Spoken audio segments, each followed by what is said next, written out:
Corporation Chairman MVP Manuel Pangilinan, our partners in the private sector, my fellow workers in government, other distinguished guests, ladies and gentlemen, a very good morning to you.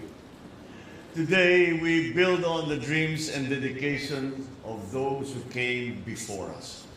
The LRT 1 Cavite extension has become a reality because 40 years ago, one man had a bold vision to build a modern transit system.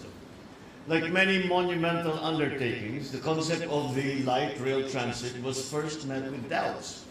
It was criticized as a project way ahead of its time, with costs way above what the country could afford and engineering challenges way beyond the expertise that we had. But despite this, 3 years later, after the groundbreaking, the first train started rolling. Rolled into history as the first rapid train system in Southeast Asia. Many people have forgotten that. But the LRT-1 was the very first light rail urban transit system in Southeast Asia. And since then, people who have now discovered the joy of an easy commute. Above all, as one of the biggest and most complicated public works at that time, it instilled pride in our people and reinforced the belief that Filipino talent and ingenuity can always overcome any odds. It broke bureaucratic reluctance to tackle the grand and the enduring, instead of being contented in the temporary and piecemeal. On this day, no one is happier than his son in seeing that his father's foresight is being validated by another work that expands mass transit that he had built for the people that he loved. The L1C project has been a long time in the making, spanning 5 administrations, starting with President Estrada, President Arroyo, President Aquino, President Duterte, and now to mine. We owe this progress and to the hard work and dedication of my predecessors. We must recognize their roles in helping making this dream a reality. And as we unveil the phase 1 of the L1C project, we are reminded of the simple yet powerful truth. The way forward is guided by learning from the past and honoring the values and traditions that shape our path towards a better future. The phase 1 extends the LRT Line 1, bringing us the first 5 new stations in Parañaque City. These stations, Redemptorist Asiana, Mia Road, Parañaque Integrated Terminal Exchange, Ninoy Aquino Avenue, and Dr. Santos, will serve as vital access points for many, many Filipinos. The Dr. Santos Station, formerly known as Suka, is an intermodal transport facility offering multiple bays for public and private vehicles. This facility exhibits our firm determination to provide efficient, accessible transportation options for all. With the phase 1 completion, the LRT-1 will have the capacity to serve an additional 80,000 passengers every day, significantly enhancing our current ridership.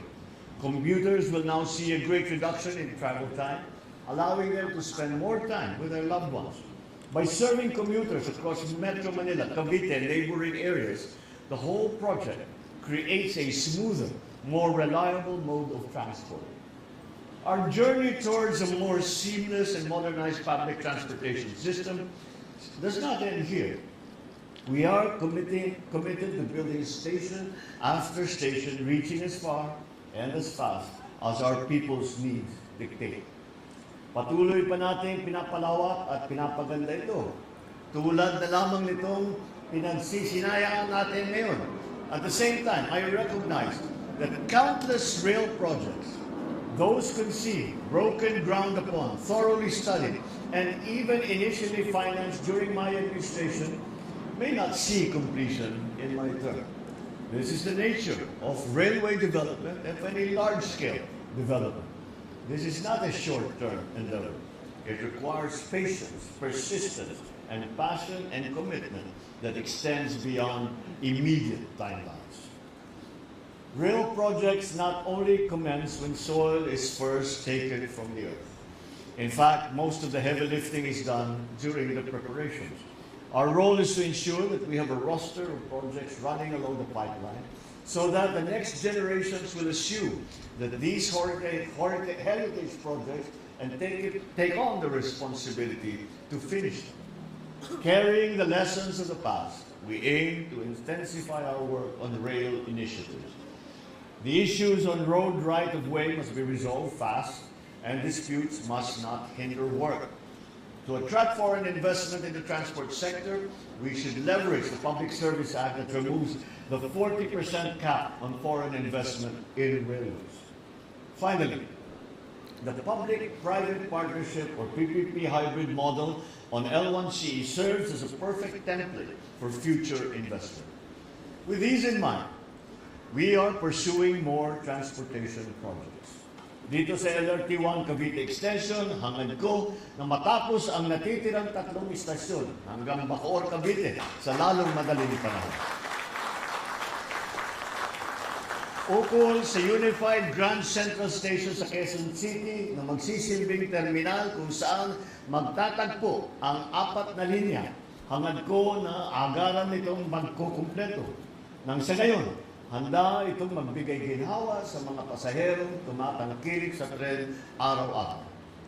Para naman sa MRT 7 na tatahak mula sa Quezon City hanggang Bulacan, inaasahan ko na magamit na ito upang maranasan ng tinatayang 300,000 pasahero ang pangakong 35 minutong biyahe sa magkabilang dulo. Sabik na rin akong makatanggap ng paanyaya sa pagbubukas ng unang yugto ng North-South Commuter Railway.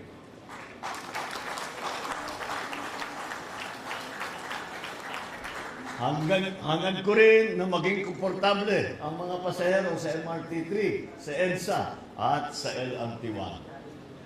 Hindi na sana kailangan maglakad ng mga pasahero mula sa MRT 3 North EDSA Station na malapit sa Trinoma para lang lumipat sa FPJ Station papuntang Balintawa o sa Caloocan.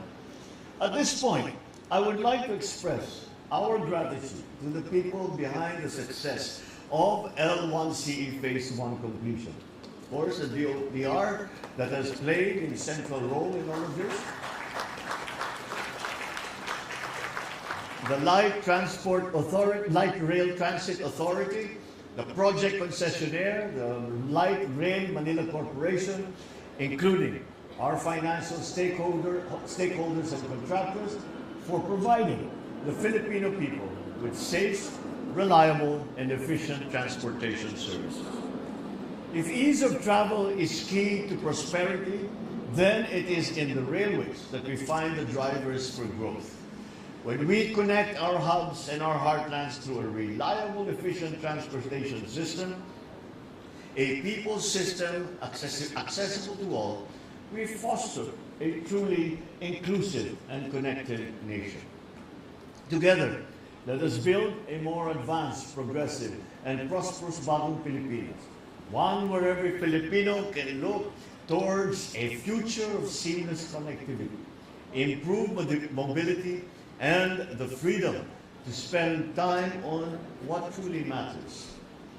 I took note of MVP's quotation of the Colombian president, and this has been actually what I have told all in the transport system and why I have put so much emphasis on rail transport.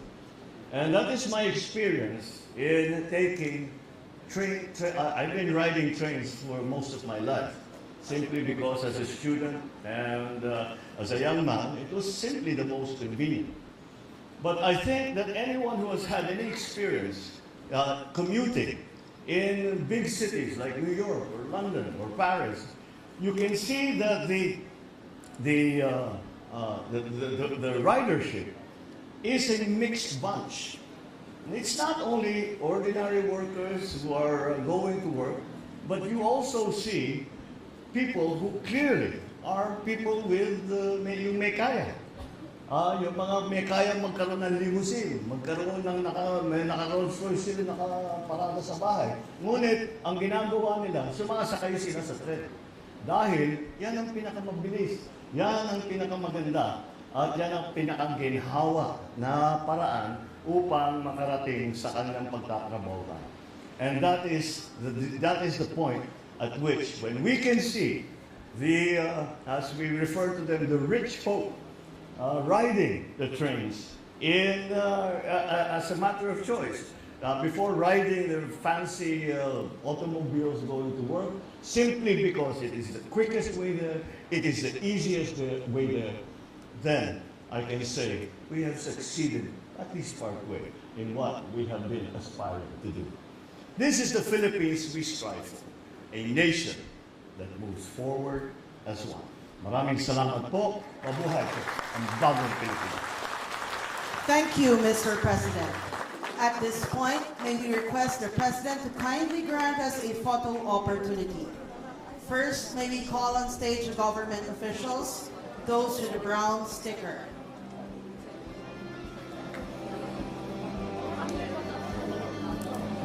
Our concessionaire, those with the orange sticker, please stand by.